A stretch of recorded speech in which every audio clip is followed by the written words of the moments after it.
Staff in the district's Bureau of Operations and Maintenance manage water levels and flows in both the Upper St. Johns River and Upper Ocklawaha River basins. And we also conduct the day-to-day maintenance on flood control levees, major and minor water control structures, and other district infrastructure. Our annual work plans lay out our year-round tasks based on the results of ongoing inspections.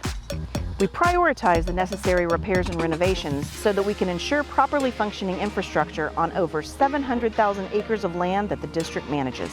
This work includes projects on federal levees and water control structures, which are key to moving water in the areas where we perform active flood control. An example of annual work plan projects from the past few years is our push to upgrade the systems we use to raise and lower the gates at our major water control structures. We're changing from the old hydraulic lift systems to new drum and cable lift systems, which require less long-term maintenance. Other ongoing work includes regrading levees where erosion may have occurred and placing sod or riprap to help protect against future erosion. All the components of our work come together to help ensure flood protection measures and infrastructure are ready when needed.